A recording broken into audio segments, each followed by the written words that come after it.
Hello, everybody. Super excited to be here, as always, with the Northampton Reparations Study Commission. Recording in progress.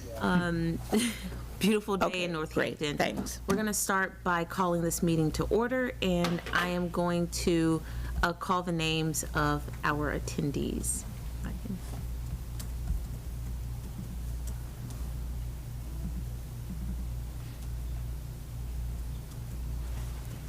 It's a new agenda. Just a second, I'm sorry, I'm locating the appropriate agenda.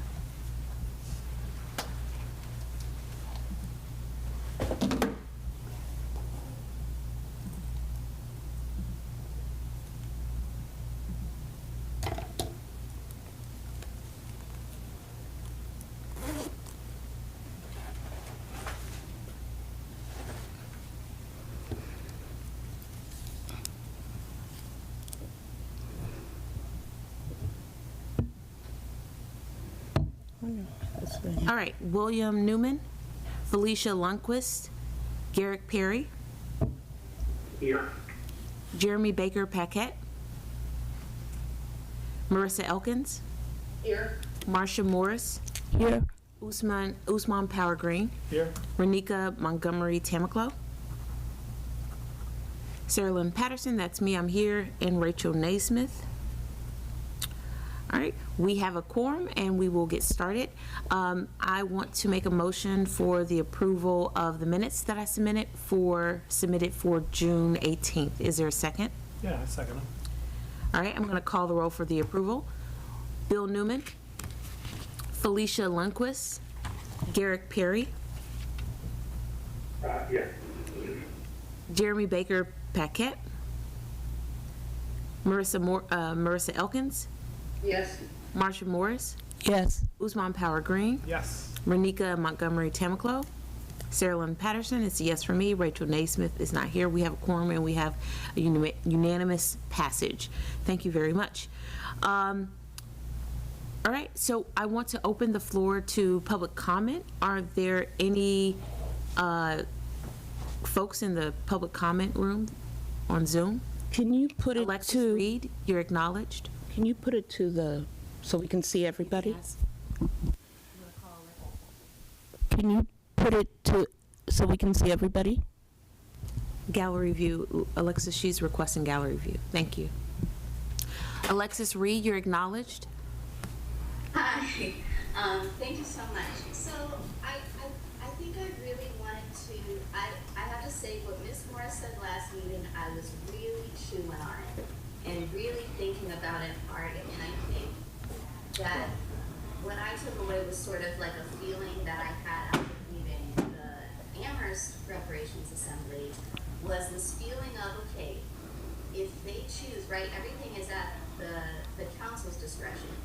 If they get to pick and choose one of our lists, you know, or the list that y'all created, if they pick, right, Sojourner Truth Way as the only thing that they opt into, right, how does it feel if they say, right, like, okay, now we've done reparations? And so I'm wondering if there's anything that can be built into, like a clause or something like that, that can say that this is work that doesn't stop, or that this is an iterative process, or that there has to be some sort of community feedback, maybe, that allows the council to be able to say, okay, was this actually effective? Was this successful? And the folks who are the main, victims of anti-Black racism, they should be the ones to decide whether or not the efforts of the council based on the suggestions or recommendations were actually successful. And if they were not successful, if they were not deemed successful, then what? So I know that that's not at all what Ms. Morris said, but your comments really had me chewing on stuff. So thank you very much, and thank you for the time. Thank you. Do we have another speaker in public comment? I am seeing no expression of interest. All right, thank you. We're going to move to the top of our agenda, and that includes a conversation with visitors from the Northampton Public Schools, and this conversation will be led by Marsha Morris. Hold on, we've got people waiting in a waiting room that's not this waiting room. What's the ID for this meeting? So they have to go to the calendar at the bottom of the page. Yeah, but what's the ID for the meeting? There are a bunch of numbers. You want me to call out a bunch of numbers? Also, like Marcia, if you're you go to the corner to the green checkbox, you can cut and paste the meeting ID and the passcode from that little corner and just give it to folks. If that's easier, instead of reading it out loud, you should be able to access it from clicking on the green checkbox. I turned my phone off so that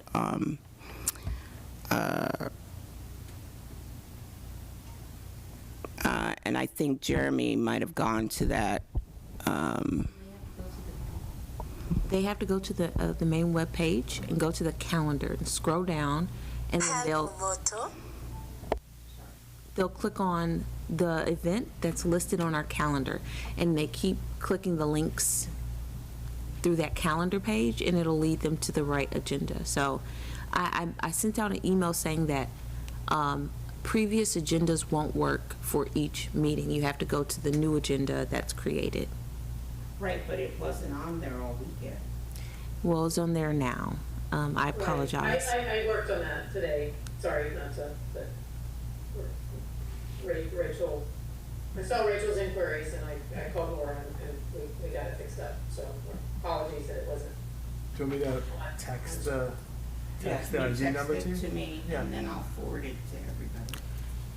So while this is happening, I'll go ahead and start the meeting with some updates that I think are pertinent to the conversations we're having. We do have a meeting organized with some of the members of this committee, but not the entire committee, with a representative associated with Evanston, Illinois' Reparations project. We know that that project came under the scrutiny of a lawsuit. A person who is white American has contested the program as being racially discriminatory because this white person says they have an African American ancestor, a part of their part of their own family genealogy. So we want to have an opportunity to talk with that to the leaders of the program there, to the folks who got that off the ground, get some really good legal advice so that we have some expectations as to how we should move forward. We are already beginning to devise and organize a plan with good argumentation that will allow us to move this report forward to our mayor and our city council, and hopefully there can be some suspension of home rule and special legislation in the case that this body does believe that reparations with a dedicated pecuniary fund will need to happen for us to move forward with recommendations that we have. So we're going to be consulting with folks who can help us, make good decisions along the way. It's also useful, to note that we've been making really good progress with asking questions about our community survey. I've been in consultation with Professor Shabazz, who has gone through a process with the African Heritage Reparations Assembly out of the town of Amherst in coordinating their survey and getting a sense of the sort of ethical concerns that might arise has been super helpful for me. So I have revised the draft with those comments and points of instruction in mind. And I've also run the community survey through an academic process to ensure that we meet all the sort of ethics that are required for a citywide community survey to be disseminated. So that's looking good, and I'm super excited about having those things moving forward. So I'm sensing that the Northampton group is not here. There were 3 people waiting in that other waiting, that other waiting room. So Jeremy is now in the meeting with us. We have Jeremy, Okay. we have Felicia. Carolyn is trying to get in, she can't get in. So you have to tell her to go to the calendar on the homepage right now, and then she has to follow the link all the way to the agenda and click the link on the current agenda. Previous links on previous agendas will not work.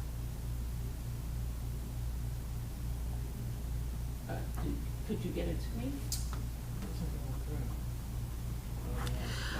All right, so because we don't yet have that group, Can you forward it to me, please? sure, just, Through email, and then I can forward it to people. sure.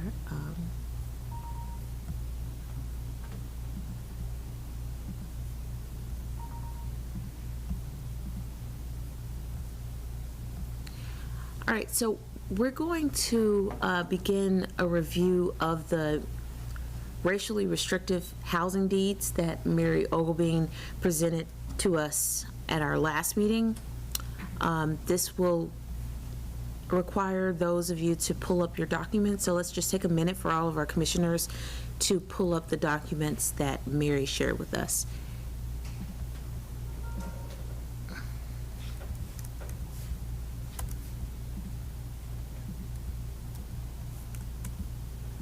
Okay, Marsha, I just sent that to you. So you sent it through email? Yep.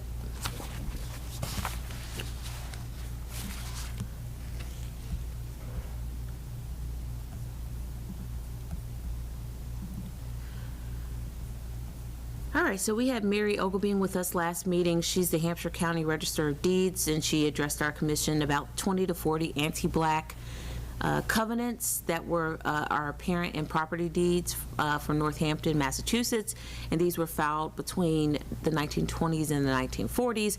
We know that in the late 40s there was state and federal legislation passed that made these racially restrictive housing covenants illegal to enforce, but we also know that these clauses remain in the deeds themselves. And so we had a conversation about the harms perpetrated by these deeds in the moments in which they were created, and then a conversation about the harms that are still resonant from them, including psychological and spiritual harms. We were able to learn also from Hampshire County Register of Deeds, Oberding, that her office plans to open a discussion with county attorneys and attorneys related to the Bar Association to figure out what steps will be necessary to remove these particular covenants from deeds. She seemed really excited. We were excited to have her. We learned so much. She talked to us a little bit about some of the resources, the primary resources that she works with through her office, as well as some of the academic resources. She did name one particular book, Saving the Neighborhood: Racially Restrictive Covenants, Laws, and Social Norms, out of Harvard University Press, published in 2013. And so we're looking forward to following her work as the office develops a plan for addressing these remaining tracks, but also her plans to expand the research into a time frame generally before 1950. So what we got was a piece of information from the 1920s to the 1940s. We got a sense of the areas particularly affected, which was historically known as Hollywood Heights, and today it's called Blackberry Lane. We received a pretty substantial packet of information that allowed us to have a sense of the areas that are encumbered by this history and the specific language that represents this racism. And I wanted to give us all as a group an opportunity to mull over these documents, because I think that they are really at the basis of our argumentation. The first thing for us to get around is this issue where folks might say racially restrictive covenants are absolutely evidence of racism against Black people specifically. Of all the racially restrictive covenants, Black people are most frequently named in the sample size that our register was able to return. So we know we're going to hear from people, for example, say there were laws that were enforced by the very late 40s that rendered these documents moot. But if we are working as a part of this reparations movement, that doesn't solve the problem. The point of a reparations task force outside of law enforcement, outside of the courts, and outside of the Attorney General is to say a simple piece of legislation does not resolve the harms, because there was no recompense for those harms. And there is this long trajectory that we're able to articulate through this work that we've been doing for almost a year to say that we deserve something in return. That has to be the point. Otherwise, we're just here talking about the documents. Does that make sense? So, I mean, a part of me just wants to encourage us as a group of people who have decided to take on this really difficult task, which is to just say things as they are, which is, we know there was a law that was passed to revoke them, but that doesn't take care of the problem. And what we're saying is, when we get this information, there's a problem.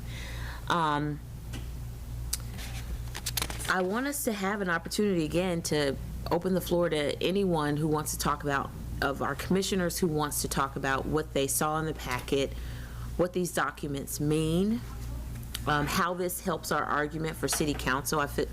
Garrett, I would love to hear from you about this. Does this strengthen our argument?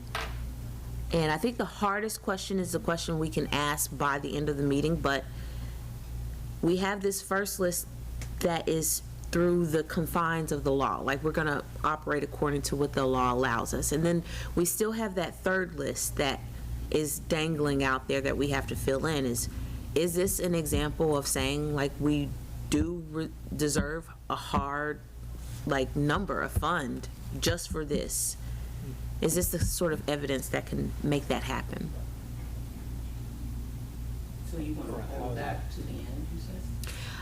I'm saying that it might be a question that we reach, right? We reach that answer. So perhaps no one has a comment on that now, but I think we have to start talking about if this is the hard evidence that we think can support actual reparations, like an actual fund for Black people and nobody else, right? That's our list 3 that takes legislation to. Well, Renika and I talked about.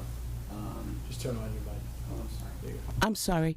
Renika and I talked about this, and Renika would like to take this work on and really look at the law, which says that we should be able to demonstrate the harm through this, and then pull together the information so that when we do go to roll things out to the community, that we could have a conversation with the community about this, so that we could also hear what other people think about this. But I agree with her that this is one place where this clearly demonstrates harm, and it was harm that was done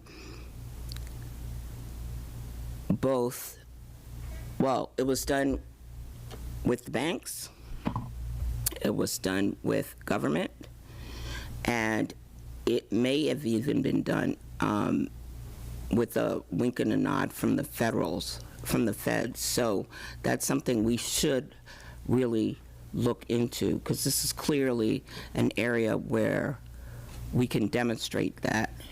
And she was able to give us enough information to show that.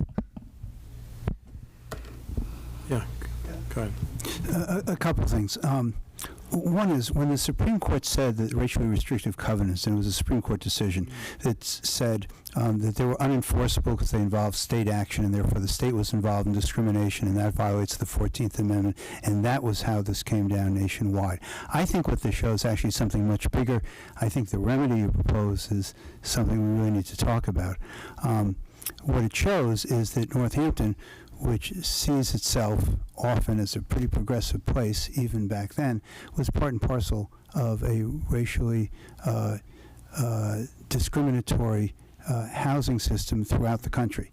And it what I think it demonstrates is institutional racism that is real and alive and was real and alive in Northampton then, and particularly from the 1920s to 1947 and thereafter for some years, because not one lawyer who had one of those deeds said this is a problem. The lawyer for the bank, we only have one bank, but it was a big bank in Northampton at the time, said, no, we can't have a deed like this, and on it went.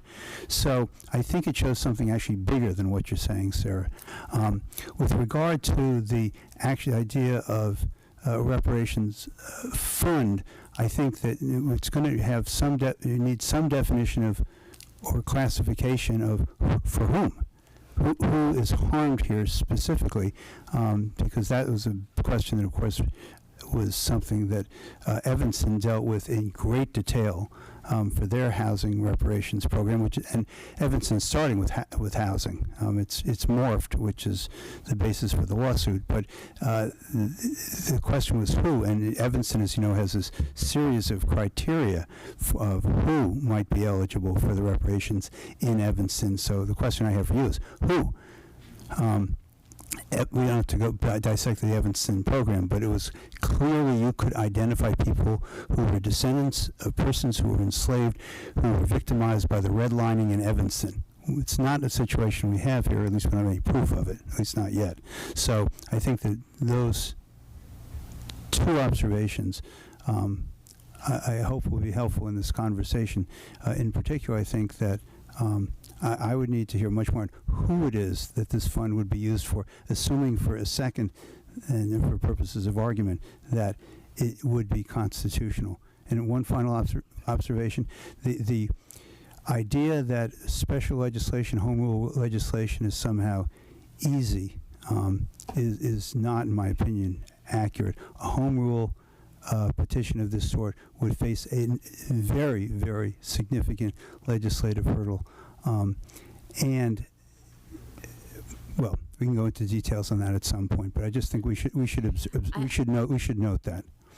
Absolutely, I think that's a really important point. And I just want to circle back to the point I've been making all along about folks asking for historical evidence, is that it does not exist because of how slavery operated here.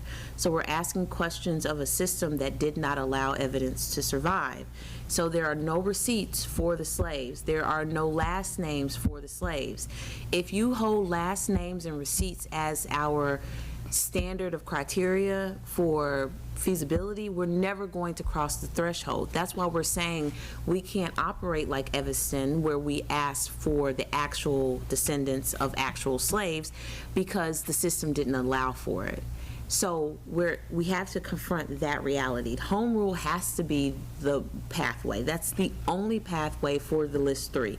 Now, if everyone here by October is satisfied with a non-reparations fund, where we just stick to the first 2 lists, let's ask the city to do things that are within the bounds, let's ask the community to do the same, and we just get rid of the money part at the end, we can do that. But I don't think that we should give up. I think we should put a plan in place.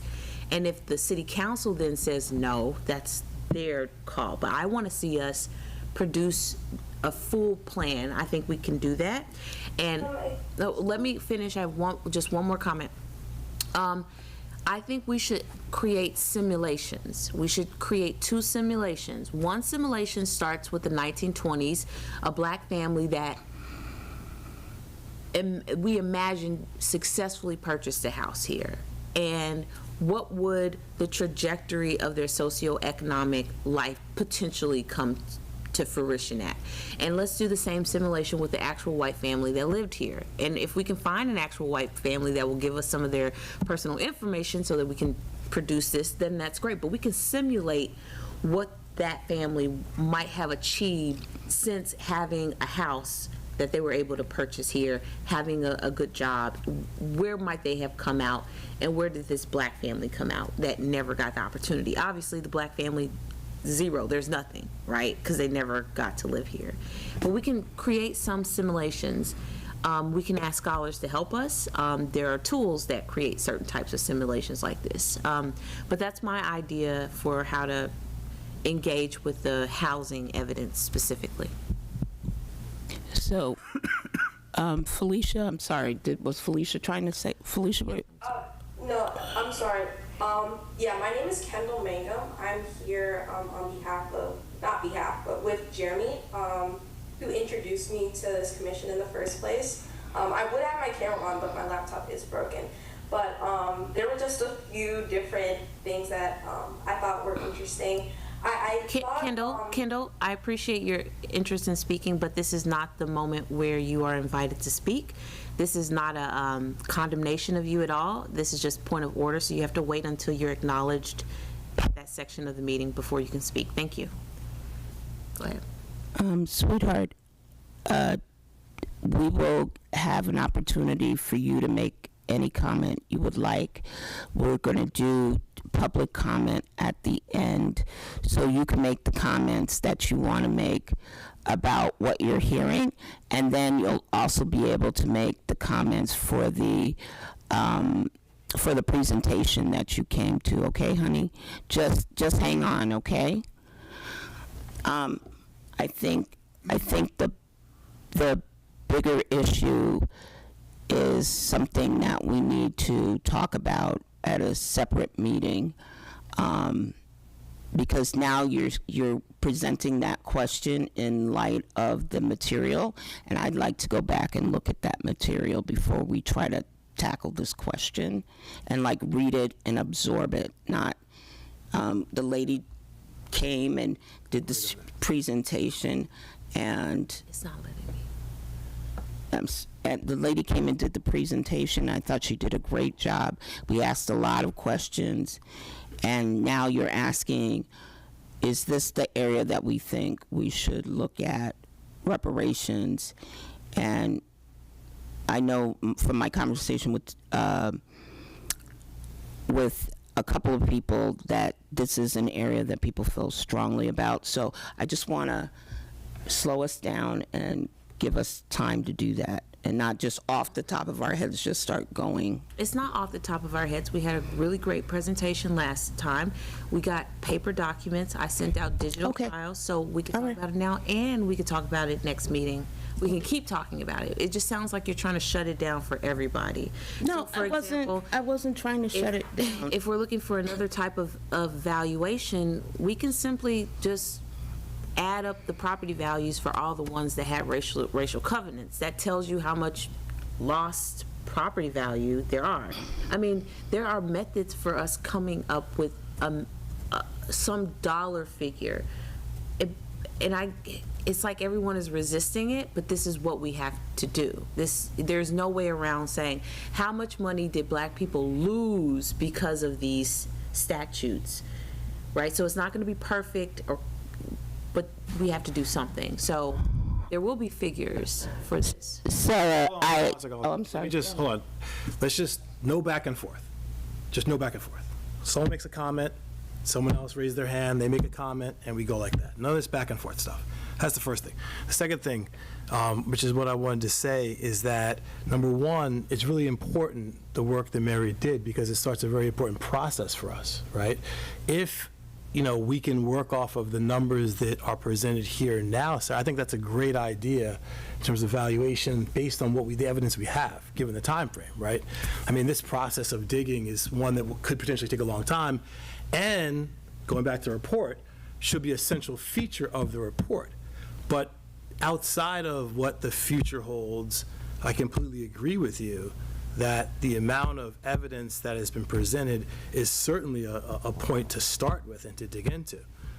So, I mean, I'm not sure if we've gone around and asked who's resistant to it. I don't see any, I mean, people may be resistant to the process of getting there, but the idea that you just said, I think is an excellent idea, and I can't imagine anyone, please say so if it's the case, would be resistant to trying to create a model that would show the amount of money lost because that house couldn't be bought by a black person. So I think the issue is, as you suggested, getting to brass tacks, right? You suggested two excellent suggestions. What's the potential? What could it have been? Okay, let's figure that out. Look at what has been discovered. Let's go property by property. It's going to take time, I assume, because I don't know how much these properties are worth back when the covenants were put on them, but I think that's something to be written down. How do we find out what that house is worth back then when it was put on, let's find out what that is, and then begin a process of figuring out, the potential to present to the, to the council and to the mayor. So I think the idea is excellent. I think that we should move forward with it in terms of the coming up with the outline plan to how to execute what you're saying, right? Because it's not something that's just jumping out to us, right? We need to figure that out. That was the first thing. The second thing is just to circle back to, this idea of representation. I think that's really important, right? In other words, the idea that we need to figure out that we're not going to have maybe the sort of quantitative numbers per se, for some of this, but to be able to sit down and say, all right, so here's a case study of an example so people have, clear, not just charts and graphs and numbers, but clear examples of the ways in which racialized harm has happened.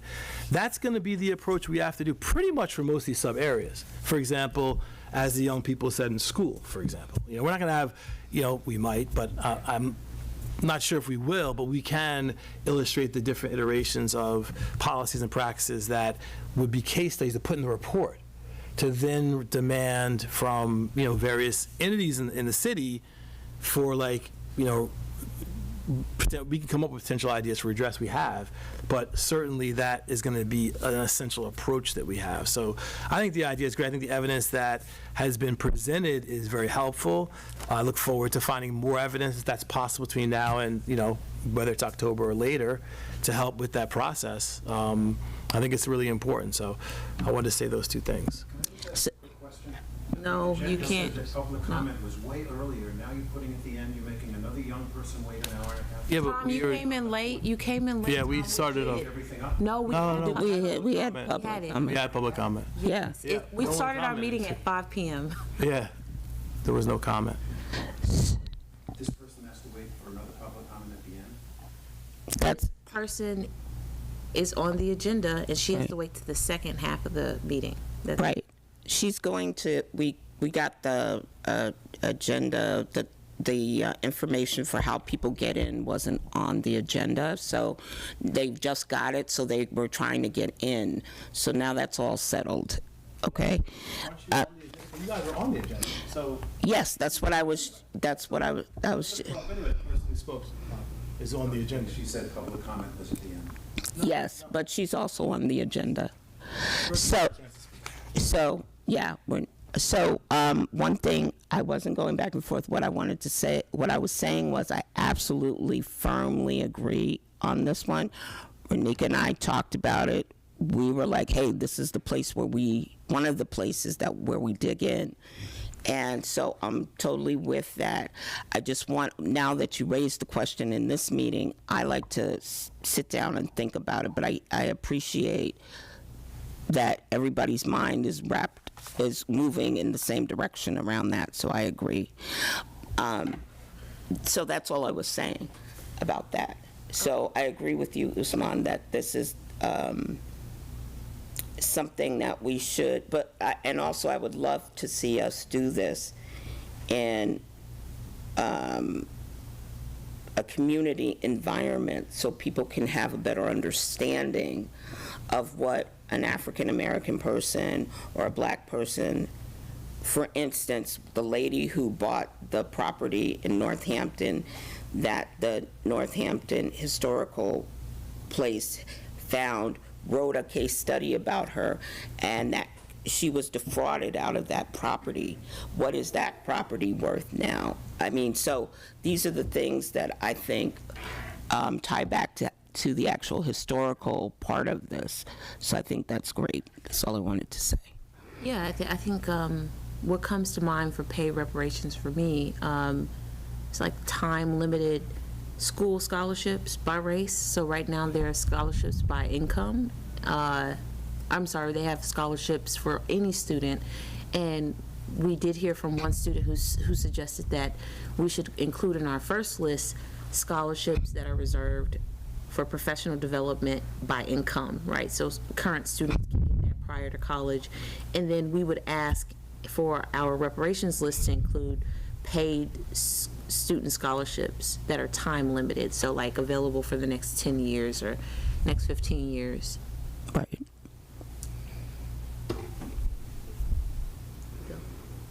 Yeah, I just have a question. Are we talking about first of all, to Usman's point, I think there is a methodology to find out what the property was valued at, what the increase in property values were. It's not going to be easy because it was late in the game that Northampton went to 100% valuation of properties. That's a relatively recent phenomenon. But that said, I think that we can get numbers to say that here, for these specific properties, from this date to that date, on an inflation-adjusted basis, here is the total amount of money that would have been lost collectively if black members of the community or persons who wanted to be part of the community were allowed and not disallowed from owning that land. I think that's a doable project. My question is, are you talking about that number as a justification or an explanation for the amount of a fund? Or are you talking about using that money for specific cash reparations for certain individuals? Both. I think, so one deed that we have is at $500,000. So $500,000. So that's $500,000 already, just with one property. That's right here in our packet. So I don't think that we're going to be like pulling at strings once we get these numbers, and I hope we can get a better projection of all the properties and their values. I think that this one data set is evidence for both. It's evidence for us just to push forward our recommendations and have them acted on.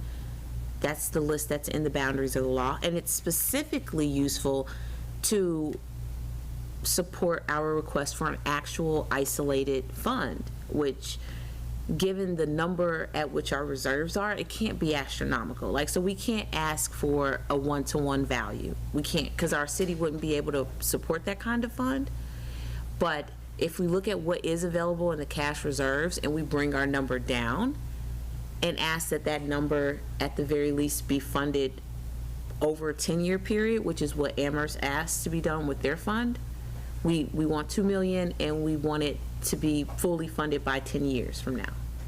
So we would ask for a much smaller number and for that to be a 10-year thing. And then we can make projections like, if this amount of money went out to an African American incentive grant through the high school, so there are $3,000 scholarships that go to every black graduating senior for the next 10 years, right? There aren't that many black students in the high school, so there will be a limited amount of money dedicated to such a projection.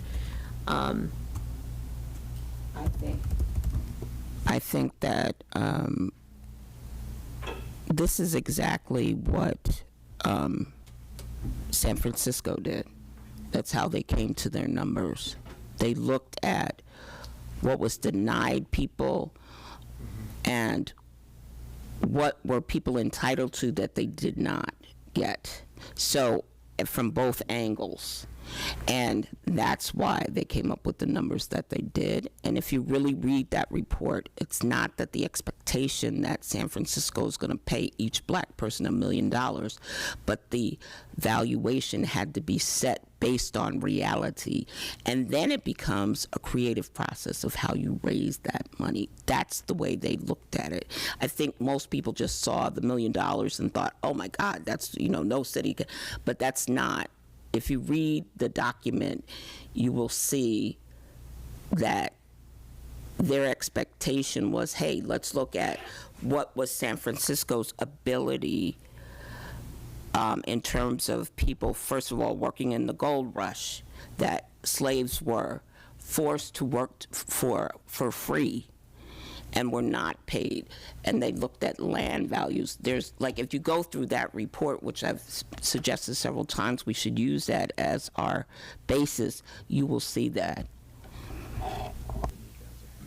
Renika, you're acknowledged. Hi, I agree with what's said about getting a baseline valuation, because we have to have a number somewhere, and also it giving us the legal justification to have targeted funds for Black Americans. I do just have a question, and I do apologize because I came late, so if this has already been answered. Like I said, I do apologize. Is there a reason that we are talking about a 10-year time limit? In my mind, that makes it much more of an incentive for city council to get behind. They don't have to sell a monetary fund that they want right now. They can sell the idea of building towards a fund. I think Marissa would be a better person to address this question to about strategy, perhaps, like how do we make this something that the city council will vote yes to? Sorry, are you asking about that's a big question. I think we've all watched in general about how the budgeting season goes and sort of the cycle of it all. So, I mean, just to throw a few thoughts out there, I think a concrete plan, a plan that is actionable within the municipal power, is important. I also think that it will be helpful if folks will, are willing to, hear from us and hear from the mayor's office about where funds could come from, and, how it could be structured. I think those are the main thing. Thank you so much.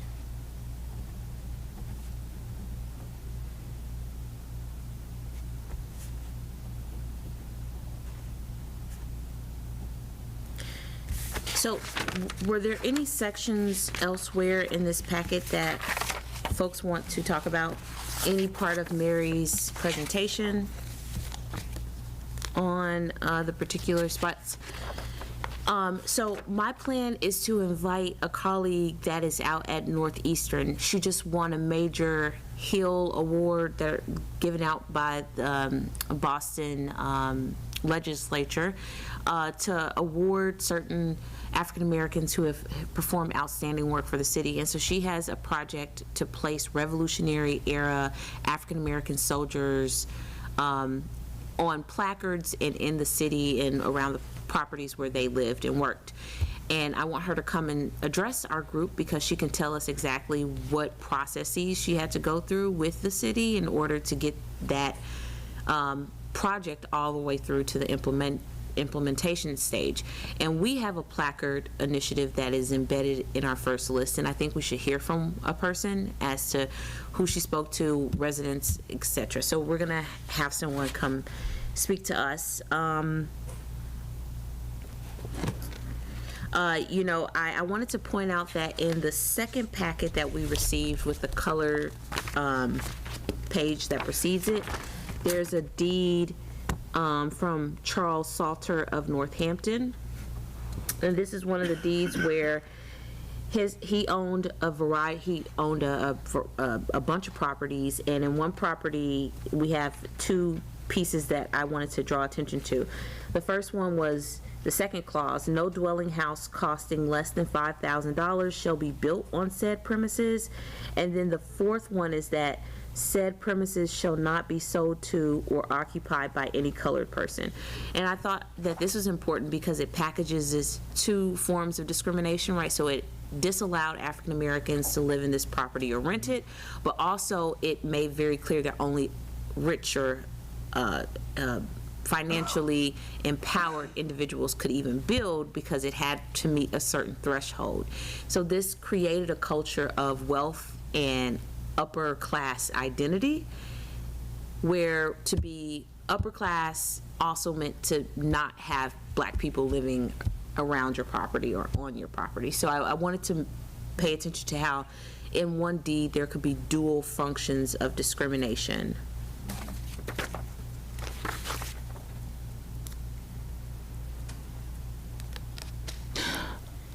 Can we just make sure we're managing the time so we can get the young people in and also get in the the African American pullover rate?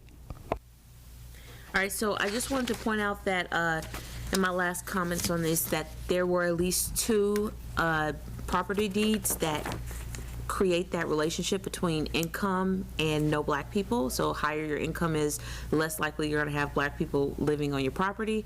That's reflected in 2 of the deeds that we have in the sample, and I wanted to point that out. But if there are no other comments, we will move on to our next point of information. And in fact, it will be our community initiative. Yeah.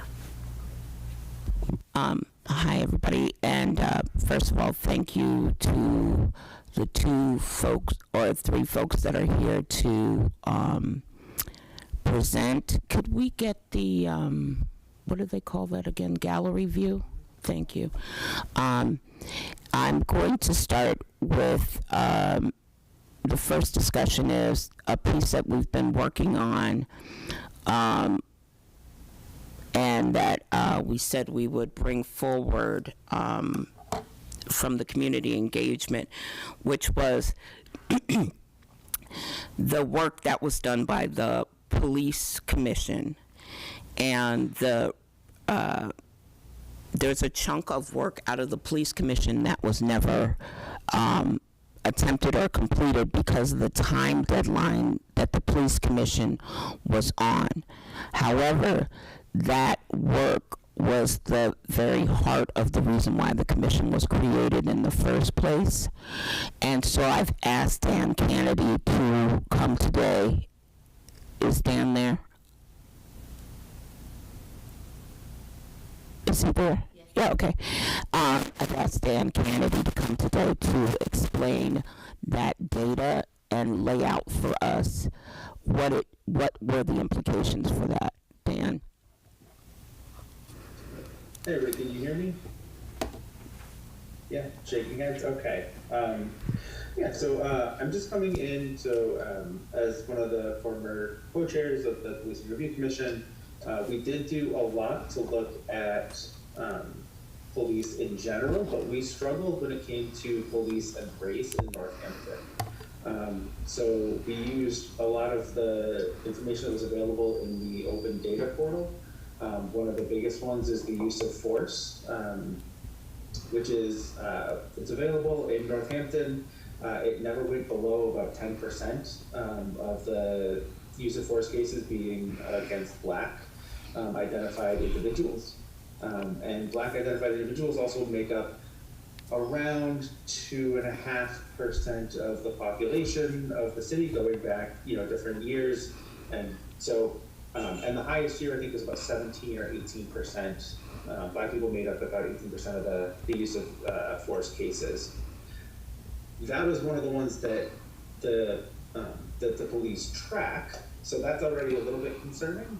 Even if you were to account for Black people visiting Northampton rather than living in Northampton, that rate still seems disproportionately high, especially in a state that has a low population of Black people living in it, right? That's problematic as one piece. But the other, and again, as we said, we were limited by time. Our commission was 6 months, which was nowhere near enough time to really get into what we would have liked to do. But the other part, and Sarah, you mentioned this too, is that the police don't track the data that we want. So when we talk about pulling over individuals, if you're not issued a citation, that data is not collected about that interaction. The Human Rights Campaign, or the Human Rights Commission, several years ago, asked if the police would issue cards. So basically, anytime they interacted with a member of the public, they would issue a card, their specific card, to that individual. And that was one way that you might be able to track some of those interactions to see whether or not Black people were being over-policed without being, ticketed or without being arrested. Right? One of the methods of over-policing is just stopping people to ask, where are you going? Where are you headed from? Why are you here? Right? Those interactions aren't tracked anywhere.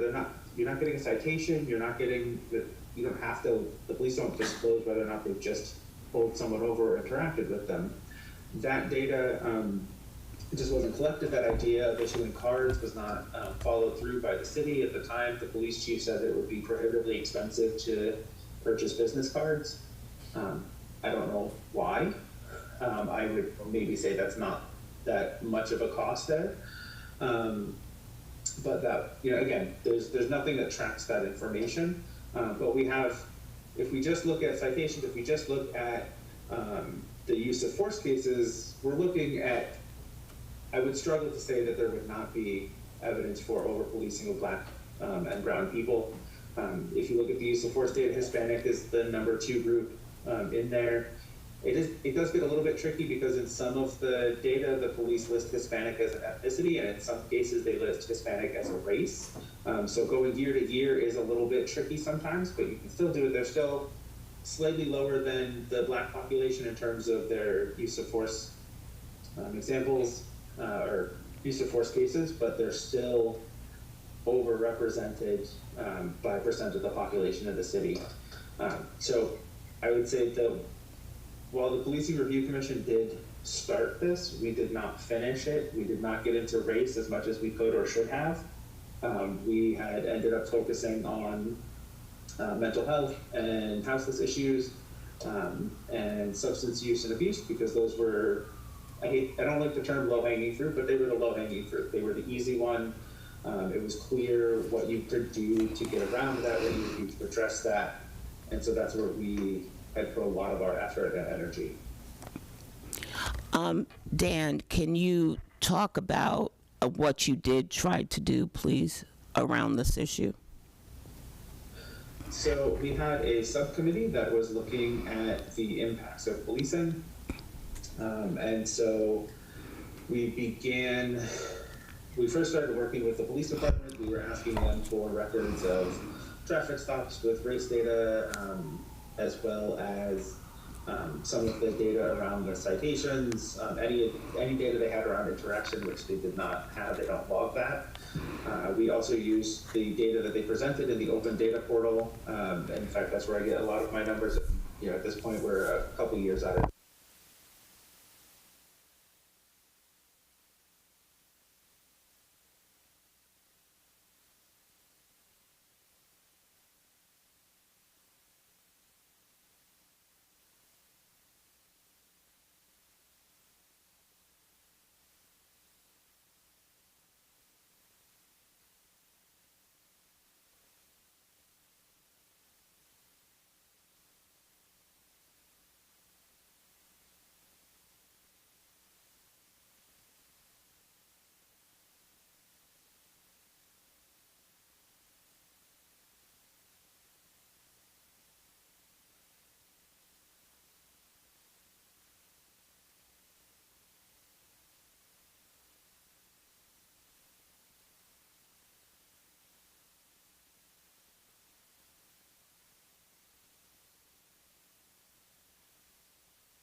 Thank you for saying that. 2 things came up. One is I asked Dan, was there fear for people to report, and how did that process actually happen for Northampton? Dan, can you tell people what the process is for reporting incidents of violence or over policing? Yeah, so unfortunately the main way that you report police misconduct is by going to the police, which means going down to the police station. They have forms for you to fill out that you're doing, but people can see who you are. They have a pretty good idea of what you're doing.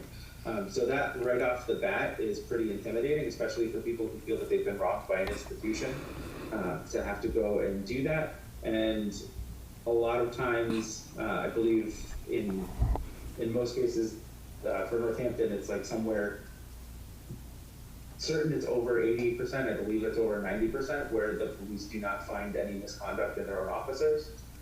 They also, there was a shoestring report that just went through, but if there was enough of a push, there would be folks that would spend, the city would spend anywhere from $10,000 to $20,000 on a review.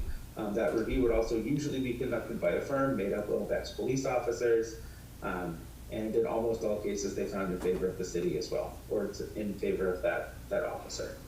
So you have a system that doesn't really invite participation, it doesn't make it easy, and even if you do participate in that process, it's very likely that you will not be supported throughout it. Okay, so one of the things that I wanted us to do was to begin to open a conversation about, and I kind of went through this for myself. I'm a history junkie, and I'd like to understand things historically. I did talk with Usman about some of the data that I found when I went to the African American Museum in DC. And I do believe we should spend time focused on this work. There is historical data that shows how African Americans, how slaves were treated in the North directly from, I think it was in the 1700s, they found that how slaves were treated during uprisings in the North. Those ideas were being transferred to the South as ways of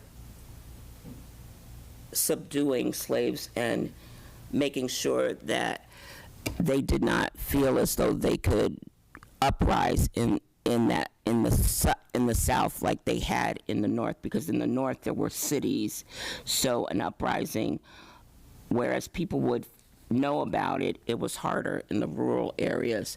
But those same ideas of how people were treated, the bonds around their neck, there was a case, I think it's the third worst uprising happened in New York, and the museum documented that America was the only country where it was permissible to burn people alive. And the museum takes a lot of time on this, and I'd like to do a couple of slides so people can actually see. So the idea of lynching and all these things did not start in the South. It actually are ideas that were developed and grown in the North. And as one I was looking at, I was reviewing the slides this morning because I made sure I have about 425 slides from the museum. Massachusetts, first of all, is the first state to legalize slavery. We were also, some of the things that happened in terms of how people were dealt with when they decided that they were going to separate indentured servitude from slavery, because remember, at the beginning, slaves and indentured servants were treated the same. And so a lot of the way in which that got codified, that slaves were decided to be the underclass, happened in Massachusetts and in Rhode Island and New York. New York had the largest slave drop-off center, if you want to call it. So, and actually it was on Wall Street. So I think those are some of the things. I talked to Usman about getting a graduate student that could gather some of this material for us so that we can then write that. So this is not just what's happening, George Floyd, in the moment. There's a legacy of this that comes from the colonies, our colony being one of the big ones. So this is why I think that group not having the time to do what was the most important, I would think, part of the study, because of George Floyd, a lot of this all came out of George Floyd seems, if we don't take this up, it would, to me, we would be remiss, because how could we not look at this as a reparation issue? I'm sorry, go ahead. No, I was going to ask, so am I correct in saying that you're interested in looking and considering how racialized violence previously is connected to what Dan's bringing up here in terms of like Human Rights Commission and policing? Right. I didn't have this on, so my question was, are you making the connection between racialized violence historically in the North, perhaps even we could find evidence in Northampton, and the things that Dan and the commission came up with around continued examples of racialized harm around policing? Is that the connection? Because I was just trying to figure out the way that's connected to Dan. The data, that data will help us to understand why the policing system has such violent tactics toward African Americans that are not exhibited, quote unquote, to our white counterparts. It's clear in the African American Museum. They lay it out as clear as a bell. So I have all those slides. I brought it all back with me because I was like, I want to bring this. I talked with Dan about this. I think what's important here is that the tie between the government and our policing system is very clear. These police could not act this way if the government, the city and state and federal government didn't allow it. I want to do a presentation just on this. And for us to not make this one of our main points in our reparations study, I just can't see how we would put together reparations and we don't talk about violence toward African Americans as a daily mental, emotional, and physical abusive system that goes on to this day, just the fear. So that's all I wanted to say around that. Yeah. I have a question for Dan. Dan, this is Bill Newman. Hi. Two questions, whether related. One is, did the Police Review Commission make a specific recommendation that the police not make routine traffic stops? Because that's the George Floyd situation. Was that part of the report? That's question one. And the question two is, in terms of alternative responses for policing, in other words, 911 calls, were there specific recommendations that have not been adopted by the city with regard to how dispatch deals with that? So there are two questions. I think, I agree with Marcia, by the way. I think this should be near the top of our list, and I don't think we actually need to wait to get Northampton data, because to the extent it exists, we have it, and to the extent it doesn't exist, it's going to take forever to get it, and I don't think we need it to make the assertion that we have racist policing in Northampton based on what we know historically. So anyway, those two questions, if you could help me out, I'd be appreciative. Yeah, so I would say to begin with, we did. Whether or not it's in the recommendations, we had asked the police chief during one of our committee meetings. She was invited to a subcommittee meeting. David Hoos, Attorney Hoos, had asked her whether or not she would be open to asking police not to pull over or make traffic stops for minor traffic violations at night, specifically at night. Just as a baseline, because that's when a lot of the interactions that sort of go along with extrajudicial killings are occurring across the U.S. And we had identified, and Attorney Hoos had put very clearly, like, we have all of the makings of all of those extrajudicial killings. The key piece or component for us is not if it happens here, but when it happens here. And in fact, we saw that with the incident with Marisol and the use of force there over, again, a minor traffic violation at the point, I think there was a tail light that was out, right? So we'd asked for it, but during that meeting, the police chief said absolutely not. She wouldn't even consider it at that time, that to her, it was that is part of our job is to enforce every single law at all times, even though police have the power of police discretion. That's part of the responsibility of their job, right? They have discretionary power over what they'll do, when they'll do it.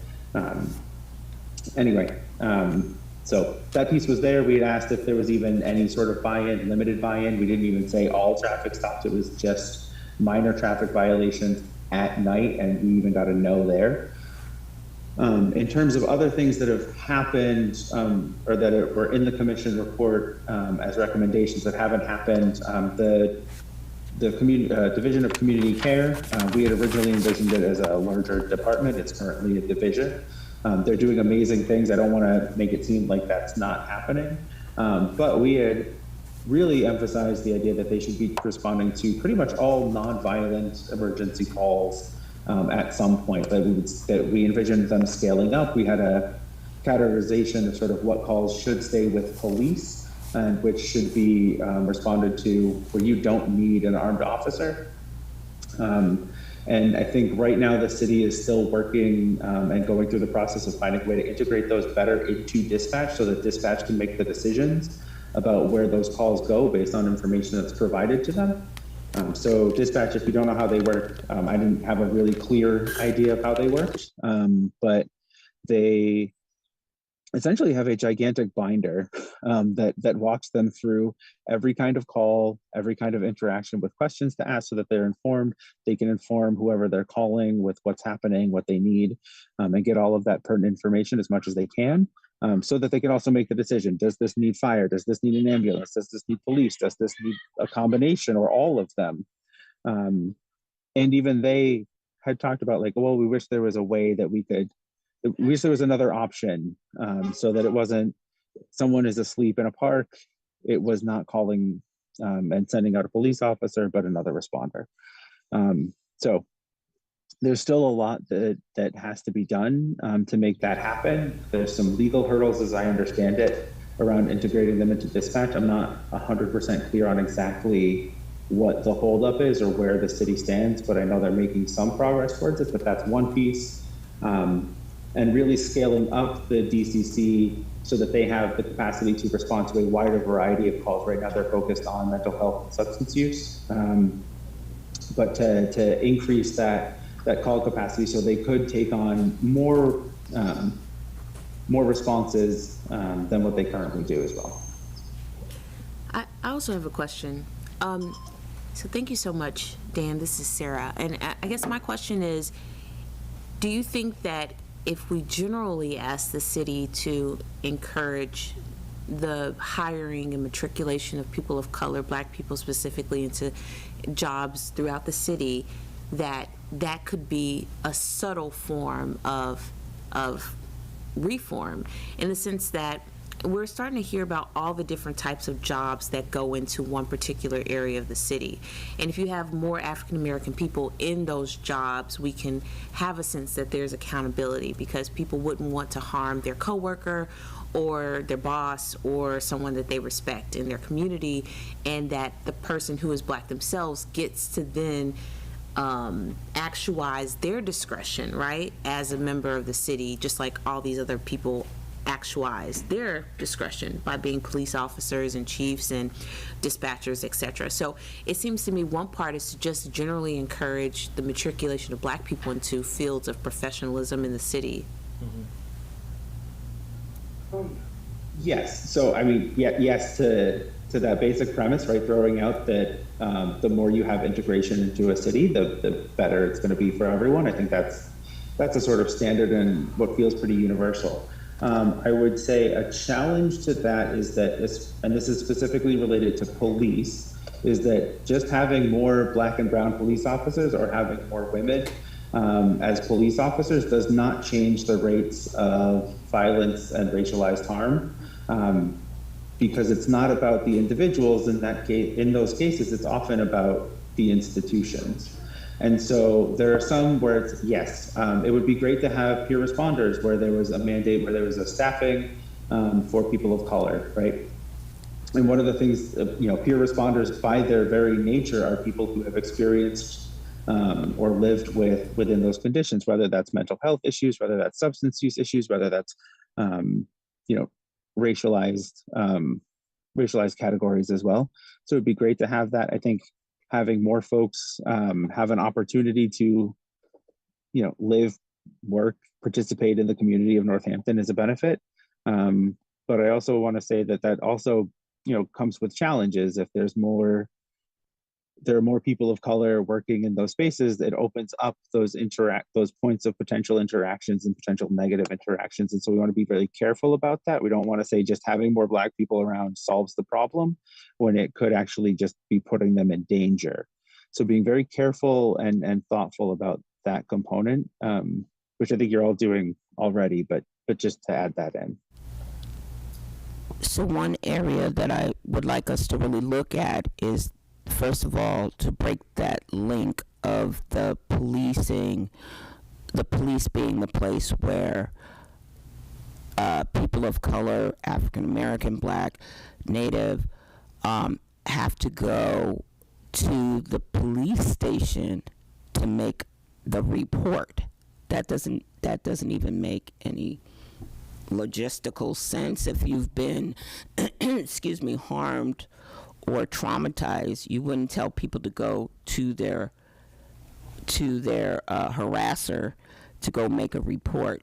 So just breaking that first link would be helpful. And I was talking with Dan, and it was funny because I actually also had a conversation with Bill and Shabazz after the meeting, and Shabazz came up with the same thing I did, which was like, hey, let's get one of the Mass Legal Services to, some branch of that group to take this on as the place where people go and make a complaint, so that it is a neutral body, as much as neutral it can be, or some other type of organization to do that. It would make sense there. But those are the kinds of links. But I still don't want us to fall into the trap of, like Dan is saying, thinking that just hiring Black people is going to change that institution. I did a huge project with the city of Boston policing after the first time they did policing, and that was after the Stewart case, and there was a lot of angry, lingering feelings left in all of those Black neighborhoods around what had happened. And it doesn't change having conversations and doing training and hiring people of color does not change the way that institution functions, because it is deeply embedded into the core of it that, like in America, Black bodies are worth less than white bodies. So just moving some chairs around on the Titanic isn't going to change that. So what I would like us to do is to at least have if we even took the information directly out of the African American Museum and use that as our basis for that, just that historical piece in our report, we could write up a clear understanding of why Black people are treated the way they are by this particular institution. And there's good grounding in it there. I mean, very strong grounding. So anyway, that's where that was. I think you had something you wanted to say. And then I'd like to wrap Dan up because I know we need the... Yeah, I was just going to say we're at 20 minutes. So. Jeremy had his hand up, so oh, yeah, Jeremy had it for a while, actually. So, I'm very glad of what we've done, Dan. It is unfortunate that there are some gaps within certain research and things. But I have two questions. I wonder if you've looked into, you had a 6-month time period. I've covered this very short amount of time. You had to research this, but into qualified immunity. Because I know certain states like New Mexico have actually removed qualified immunity for officers, so they could actually be easier prosecuted by a civilian. And then my second question is, I don't know if you have any cases where victims of these traffic stops or altercations have sued the city or tried to sue the police department, and what were the punishments that were on the officers? Because usually what happens is, officer might even be charged, but, they get 4-day suspension, 2 days paid leave, So a good thing also is we reform, how these officers are to be prosecuted, right? And like actually have them, prosecute. When an officer kills someone, when they, harm someone, they should be, under the same law as a civilian, be, incarcerated for, what, regular civilian like me would be if I, killed someone or harmed someone in some, manner.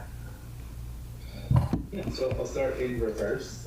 So the city usually, so in a case that's pretty severe, or if there's video footage, that often is sort of a big requirement at this point, is some form of proof. So it usually has to have video footage associated with it.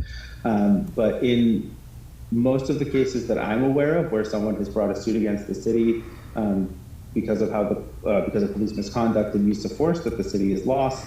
Again, I don't know every single detail, but in those cases, the city usually pays out from the insurer and some amount of money. I think the highest numbers that I saw were sort of 130,000, I think, maybe, and I don't know.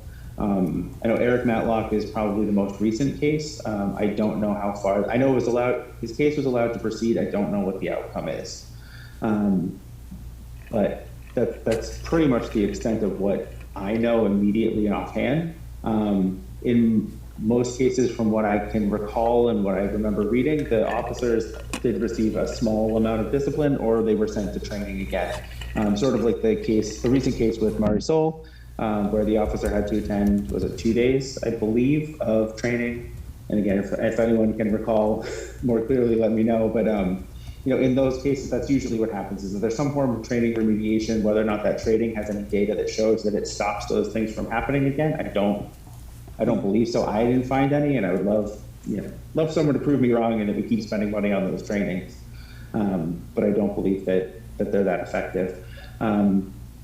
In terms of qualified immunity, we looked at it, but we were very careful about what we thought, the city could do versus the state. And we tried to focus on things that Northampton could do. So we didn't touch qualified immunity. We did have a few discussions about carrying liability insurance for individual officers, but again, that wasn't something it seemed like we could have the city require. Maybe that's not the case, but we didn't get too far into that either. Beyond saying, yes, there were other cities that have done this.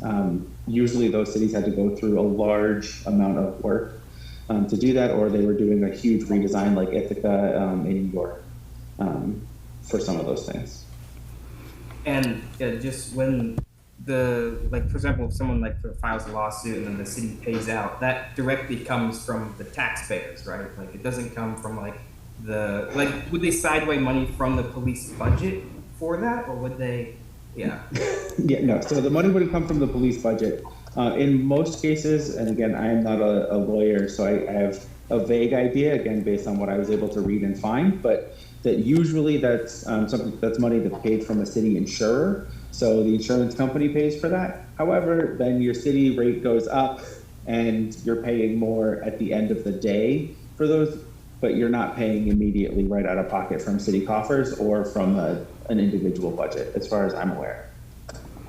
And I guess lastly, does Northampton have a police union? I assume it does.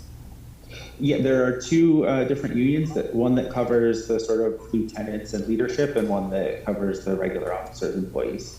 Because it might be interesting to have a discussion with them all as well, right? Because they're also very powerful in protecting, right, their officers from, prosecution or any of these things. So sit down and talk with them, or at least try to get around some of the power that they have to, allow officers to actually, fully prosecuted. Would also be a great another thing to do as well for your committee.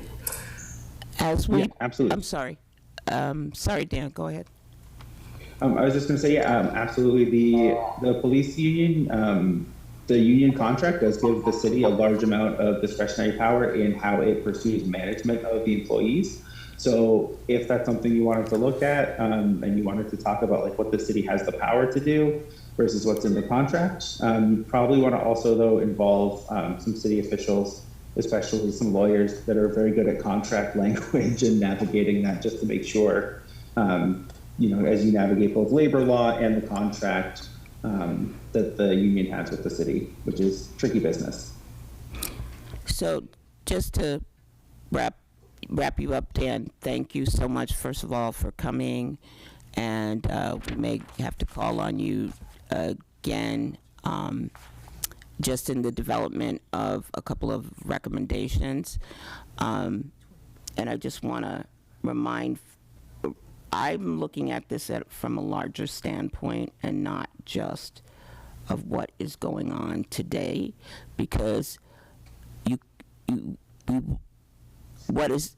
I want to look at it when people ask the simple question, is Northampton a welcoming city? If black people feel afraid that the police are going to pull them over, that they're going to be confronted by the police, this may be a part of the reason why there's only 2.4% of the people that live here. And we have to look at that. And we have to look at the history of that to figure that out. It's not going to be apparent, like you said, we can't find that data. So we have to look at it from a larger context than just what happens today. So with that is done, and I'd like to move on to the the young adults. Jeremy, you have the floor with introducing your peers. Bill was trying to... Can I just have 30 seconds so something doesn't get lost?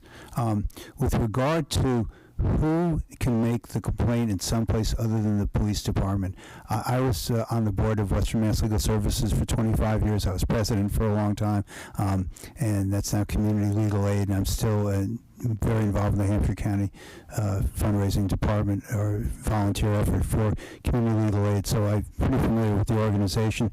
I have serious doubts they're going to do what you suggest, Marcia, primarily because if they do it in Hampshire County, they're going to have to do it in Franklin and Berkshire and Worcester and everywhere else, and that's going to be a long and involved conversation.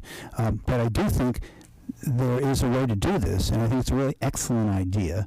And we do have an infrastructure, not that it's functioning at a high level at this point, which is we have the Human Rights Commission. They can be trained. They could train volunteers how to make statements, how to consult with an attorney, private attorney, so that the person doesn't incriminate themselves or make statements that are inadvisable for one reason or another. But they could be trained to make a complaint and how to fill out the form and be empowered by the city to make those complaints and help the person fill it out and deliver it to the police department. I don't see why it's a great need for the police department to take the statement. So I think we should make that as one of our concrete suggestions. Let's have someone help people who might otherwise be too intimidated to go to the police department to make a complaint about police misconduct and make it feasible, reasonable, and welcoming for them to do exactly that. I still think that when it comes to this issue, and Bill and I had a conversation with Shabazz after this meeting, I believe his name is Shabazz, that I don't totally think that white people understand this issue. And in part because you don't have to live in fear of the police at the level that black people do. So I know you think, oh, well, we'll just train we can just train them to do that. It's not that simple. And that stems from, we could say it stems from beginning in the North. That got shipped down to the South, that got shipped back up to the North. The fear and the history of the fear of police in this country. So I just don't think when you say that you understand what you're asking of people. That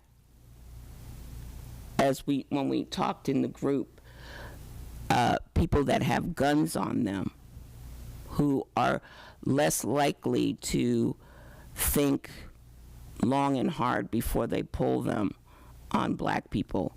So I just want you to try to understand. I tried to explain this to you 2 weeks ago.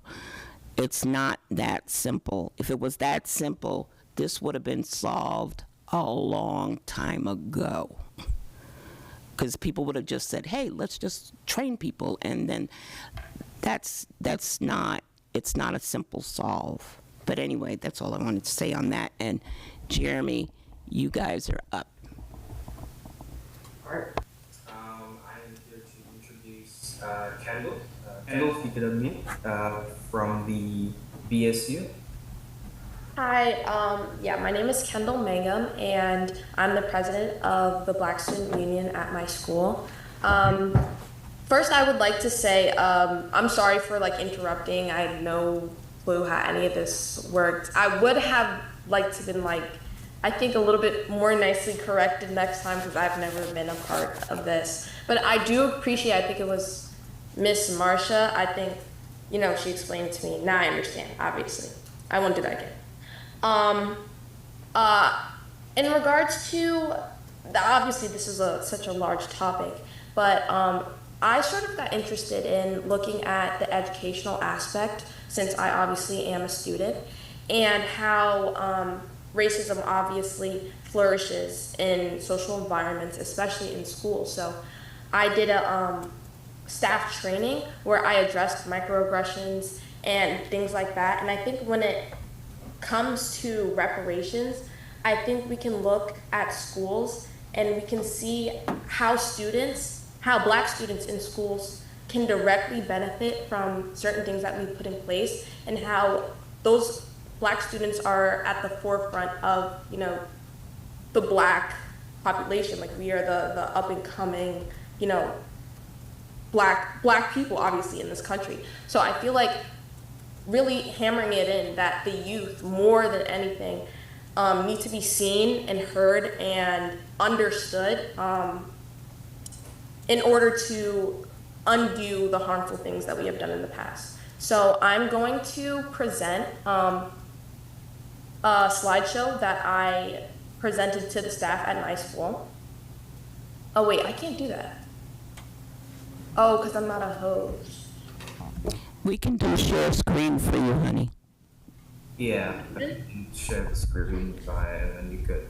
Unfortunately, she can't do that on short notice. She would need to send me the slides. So okay, it's okay. I can just here's some documents that can also. Yeah, I can just honestly. I just went during that staff training. I had bullet points talking about how microaggressions weren't, Wait, can I continue or? Yes. Talking about how microaggressions weren't isolated incidents and stuff like that, and I think this ties into the overall picture of reparations by I forget who it was that had mentioned it earlier. But Kendall, just a second. I'm sorry. Do you have actual files right now that you could show right now? Yeah, I do. Try it now.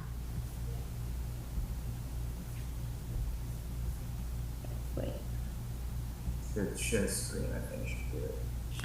It's not going to be that. It'll say local files. Yeah. Okay. Oh, perfect.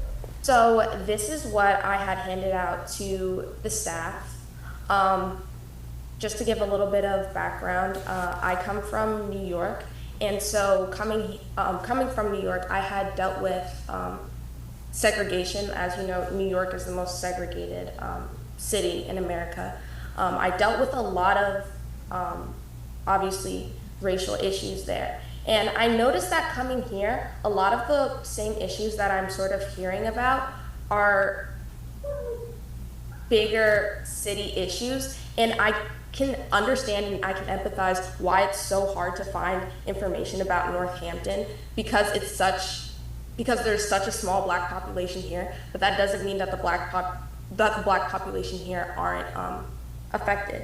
And I think that kids especially can benefit from, we have multiple different programs at the school. However, I don't think that any of these are backed by the administration properly. I don't think that we have proper funding for our clubs especially, and I think it can be incredibly hard to navigate within this space. I also heard from Jeremy that he was looking for quantifiable data to present at some sort of committee meeting about like racial disparities in the school from Black students. The only reason why I find that incredibly hard is because I can maybe count on my hand how many Black kids there are in my grade, let alone Black kids that want to speak.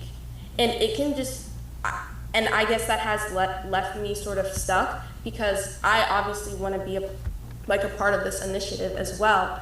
However, I'm not exactly sure how to go about presenting the data that I see personally. I think emotional harm, in my opinion, I'm not sure how to quantify that. The emotional harm that has been done to the Black children in this district for years. I mean, just this year alone, as I've moved here from New York, I've seen an incredible amount of instances that have gone unaddressed and unnoticed. So I wanted to bring that up just to see what other people were thinking about that. How would I be able to quantify, all the different incidents that are going on at the school? Thank you so much. So if you can stop sharing your screen now. Yeah, wait.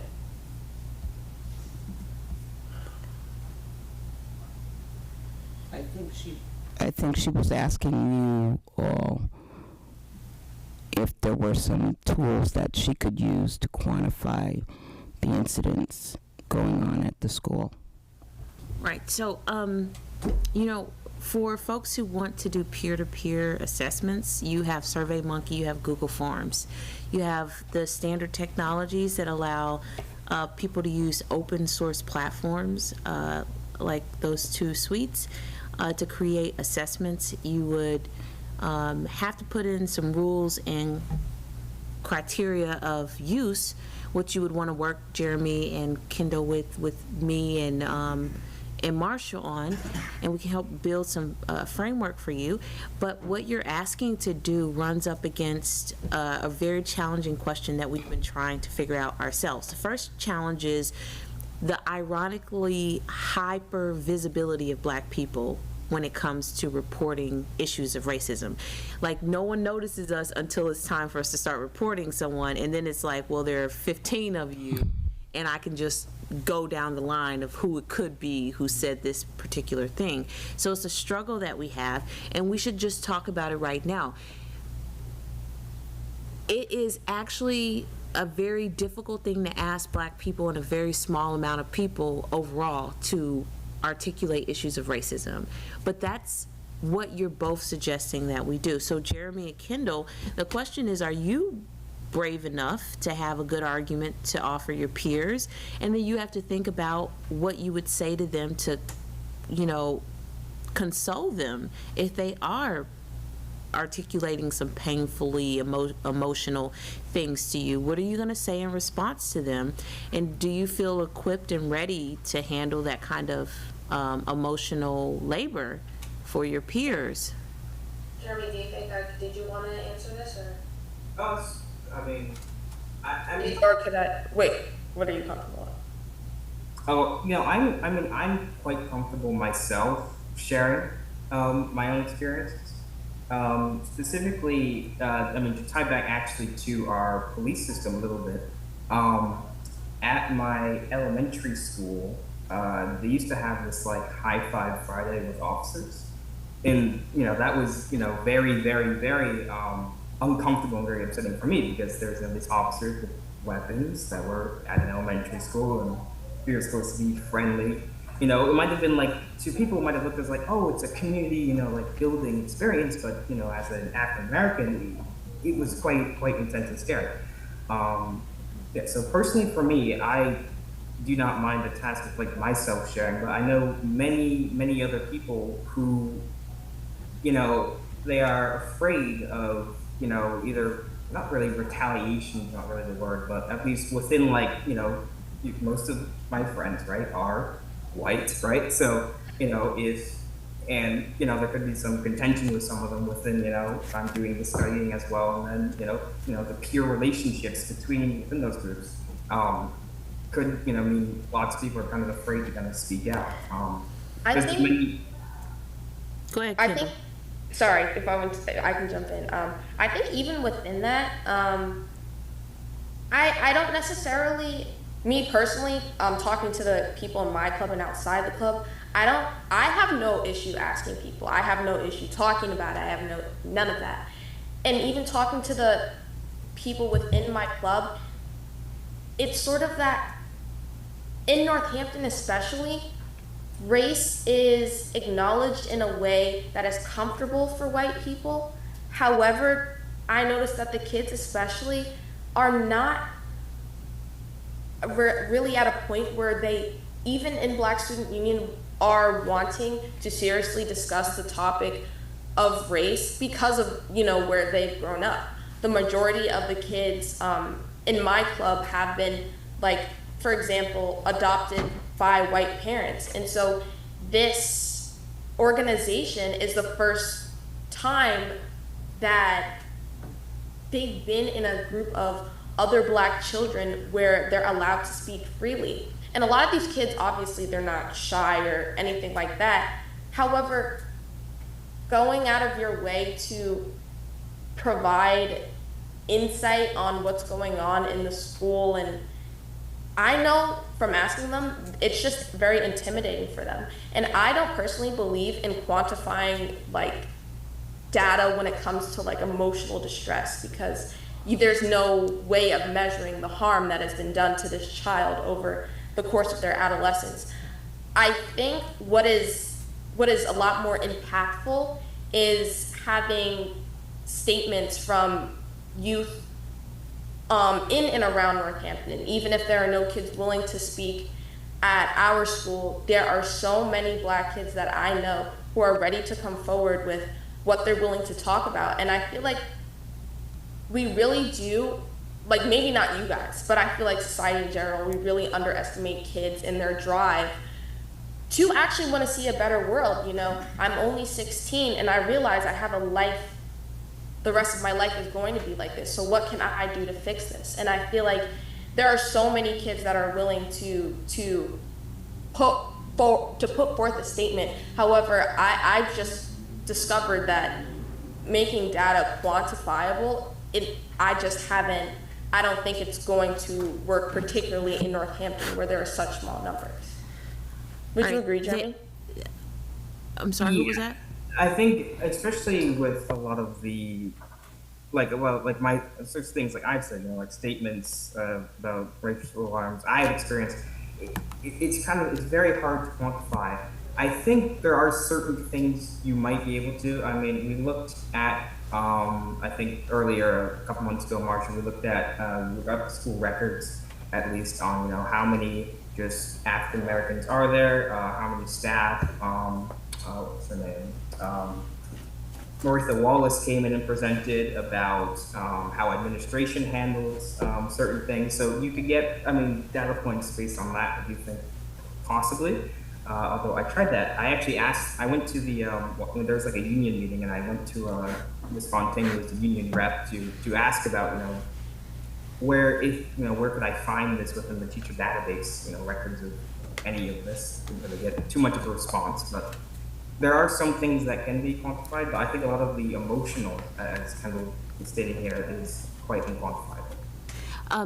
Okay, great. So thank you so much. I want to respond quickly to your comments. Emotional harms are quantifiable. You're young people and you're just experiencing the world, so I encourage you to hold back from saying what is and isn't at your age. So it is quantifiable. There are ways to do that work at different levels.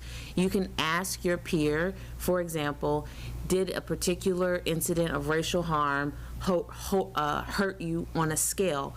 Not at all to very deeply. There you go. It's a scale. So I just want you to hold yourselves back from proclaiming and declaring things that you're not 100% sure of. Just be like, hey, I'm young and this is what I think. So I think that we can work with Jeremy to put together a survey that he wants to pass out amongst his peers at the Black Student Union, as well as the high school at large. If he'd like to do that, he can do that as a 16-year-old with his own peers, should he so choose to do so. The other point that was made earlier is that slavery and indentured servitude were the same here. That's not true. We want to make sure we understand that slavery came with a specific set of boundaries and limitations on people who were Black here in this country, and I don't want to conflate that with indentured servitude, which happened to different types of people in different ways. All right, so those are 2 points I wanted to mention. We unfortunately have to move on from this particular point. Please let us know if you guys want to come back and update us on your progress or speak to us on any meeting. You are more than welcome. Our next point is to have a second discussion. Hold on, hon. Thank you, Jeremy and Kendall, for coming to the meeting. I appreciate it. Thank you, sir. Thank you. I appreciate it. So the second thing is for us to review again the 20 points for consideration and prioritization. We won't read them aloud. We'll just, you all have them in your documents. If there are any points that have come up, I know Bill was interested in adding a clause about disallowing for minor traffic stops at night, and we heard from others that perhaps that was a less feasible option, but it's on our list. Can I just say, what Dan Kennedy reported is that the former police chief turned it down as a non-starter. We have an acting police chief now. We're going to have a new police chief soon. I think it is the exact right time to make exactly that proposal. Thank you.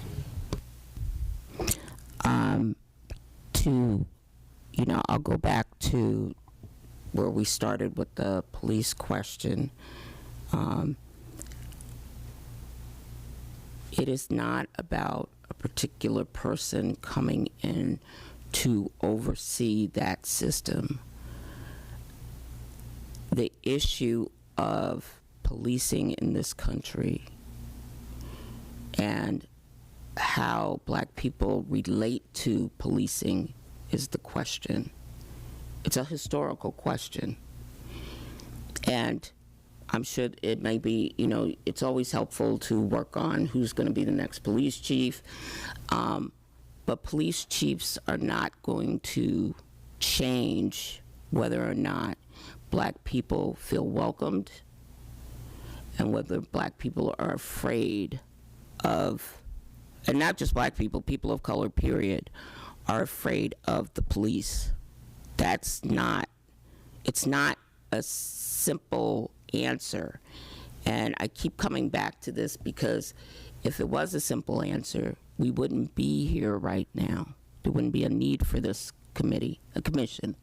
So I just want to remind us that if we look historically to what happened and we make some recommendations, Camden chose to change their whole dynamic with their police department. And, it's sort of the one, I don't know if Dan's still here, but it's sort of the one police city structure that happened way before George Floyd. And what's funny about it, it's a Black community. That's a very different dynamic than, and what you're proposing is a very different dynamic for a white community, and Black people are coming in and out of this white community. That's a very different dynamic. And the young people spoke to that. What does it mean to be a Black person in a white community? And having grown up in a white community, they're trying to communicate to you all that has a certain level of mental and emotional trauma to it. And one of the things I had asked Usman when we started down this road of working with the children, I keep saying the children, I'm sorry, the young adults, was, hey, can you give me a mental health definition for trauma? And I went and just went online and looked up, the definition, because these are things that are more pronounced in a white community. And I think that's what people are not looking at here. We're trying to address something that is specific to this dynamic. So, and with that, I'll leave it at that. Is this the list you're talking about? Mhm.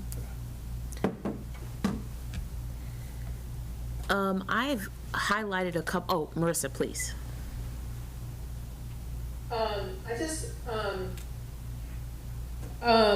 I guess I'm wondering why both aren't true, what Marcia says, and also the idea that there aren't actionable things that we could recommend.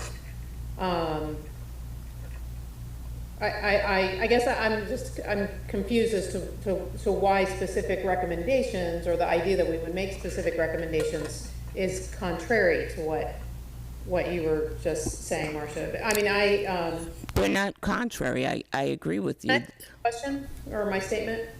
I come from I have done civil rights work. I have sued police. I've brought Section 1983 cases. I do, and I represent criminal defendants. People accused of crimes. And so I do think I bring something to this conversation. I'm not suggesting that I fully understand the experience of being Black in this country, but at all. But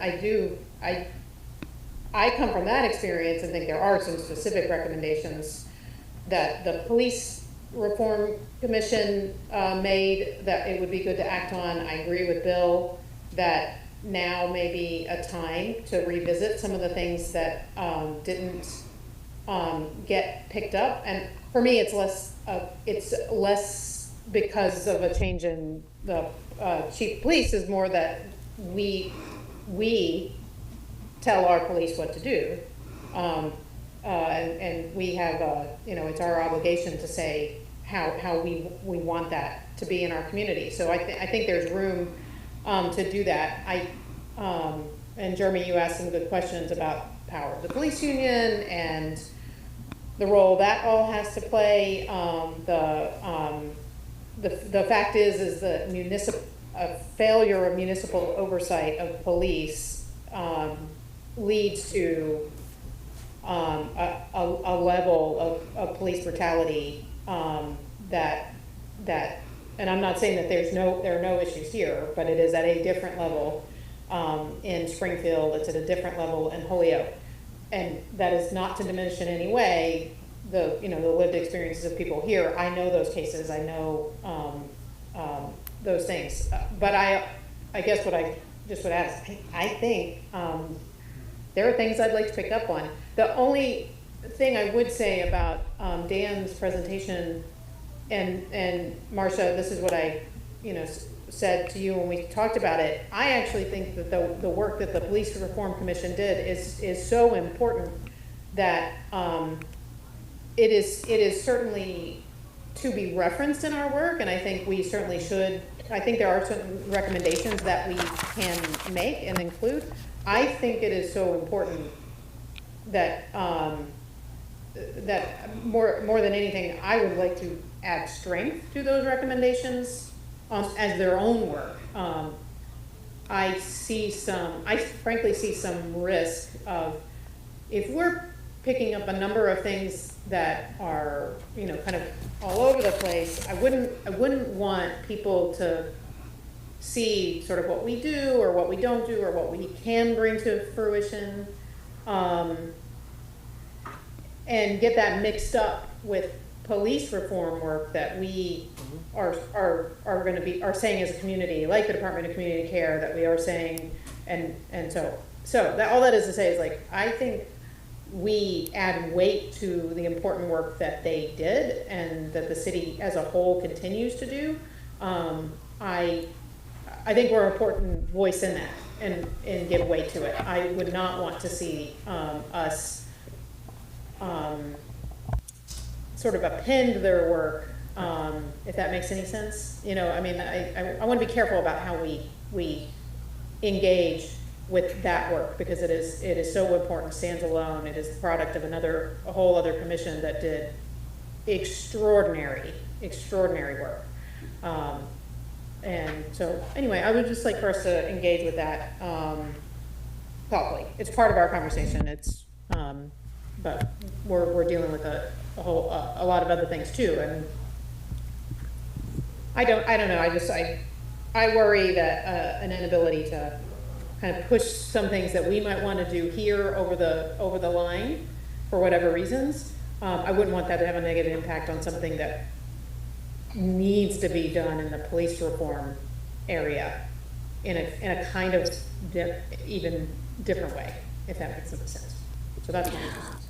I definitely think that we can make those suggestions and put those as recommendations. I'm not saying that the recommendations you are saying are not, they're incompatible with the report. What I'm saying, though, is that as a reparations commission, we would be remiss to not pick up on the things that the commission didn't get to, because that's one of the core issues that African Americans feel they would want reparations for. Those things, and to do that, to really strengthen the case, would be to show the historical nature of it, and then underscore, like you said, the minute you started saying, well, we oversee this, then you're talking about where change can be made. As long as we're talking about inside the institution, we're not going to get very far. Can I just jump in and say that, I mean, when you look at the recommendations that they have, part of the issue is some of what's been brought up around racism involved with policing, and that's where I think the Reparations Commission comes in, because I'm looking at them right here, the immediate recommendations, and there's not a specific, the concerns that are brought up that weren't followed through with will make up what we can include. So, I mean, I don't really see what the issue is. That's why I guess we include it, we come up with it, it's a part of our recommendations, and there's, I mean, whether or not the city council, mayor, and the police will do it or not, I mean, I keep coming back to the fact that we have to do the work to figure out, because, I mean, they've already worked hard. They did their report. So what is not in here, how can we, extend it and push it forward? So I just don't see what the issue is, or if there is any issue at all. So I'm just confused. Renika? I don't think there's an issue either. I think the issue boils down to that report is done, it's been done, and its recommendations are sitting there. And so, we are going to cite that report in ours, because we do have to address this, but it comes down to, we can talk about it, but who is going to give the power to make those recommendations come to life? They're sitting there from the old report. Are they going to sit there in ours? And how do we enforce it? Because we should be able to get racial data on policing without having to ask this person and that person and just being set in a circle, things like that, so that we can have a more accurate picture of what's happening, even though we have a pretty good one.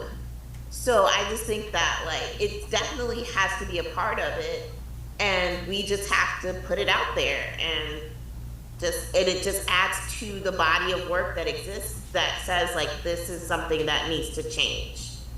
Well, I mean, just to respond to that, I mean, commission reports, Renika, always do exactly what you said if people, after the report's done, don't mobilize to force it to happen. So when you said we are creating the report, but we're not going to, I mean, some of us might be the ones on the next phase 2 implementing it and forcing that pressure, right? I asked my class, how many people read the Ferguson Commission? We read it in class, but that's the most high-profile event probably besides George Floyd It created a report. It created a commission report. Who reads it? It's the work afterwards. It's the work that takes place by people in the community to force politicians and new police chiefs, when you interview people, to actually carry it out. So again, let's not get twisted. What our role is to do the digging, is to give them the information and to provide them with that, but it's not going to be to make anyone do anything. Right. The people make people do things, not commissions, not individuals per se. It's the people. So, I mean, I still, I think that we got to recognize what our role is. We got to do it well. And then after that's over, the second we turn that, then we come and we're sitting out there during the council meetings and forcing them to do it. So, yeah. Sorry, can I jump? Go ahead. And I just want to add one more thing to that, and I very much feel like this is what Garrick and I can contribute, and then if it extends, if for whatever reason we're not on this commission, whoever, the engagement with council there's a specific answer to how the city has made certain kinds of police reforms in the past. So we're a sanctuary city, for example. So it is the fact that city council cannot tell the police what to do. It's like an ordinance, it's a law, we can't dictate to the police. So it's not a matter of political will from the council. It requires, but the mayor can do certain things, and the council can support things with a resolution. And my point is not whether or not we make any. That's not directed at any specific recommendation, although I have ideas and have some thoughts about some things that I would like to see us include. But what I think Garrick and I, and to the extent this is a joint commission and in cooperation with the mayor, is like kind of feasibility of different recommendations, and not just feasibility and like political will, but actually like who do you tap to get a thing done? And so anyway, I'm just saying I am happy to offer that, and there's a lot of things that have been talked about tonight and at other meetings that it's beyond what it's a good idea that we recommend, is that there's contributions I would like to see in the report about very specific what's actionable about, and not just like actionable in theory and pragmatic speaking, but how the city would get it done. We can make these things action and make certain things reality, and or pass it to the people who are going to do the work, as we said. So that's all. Right. So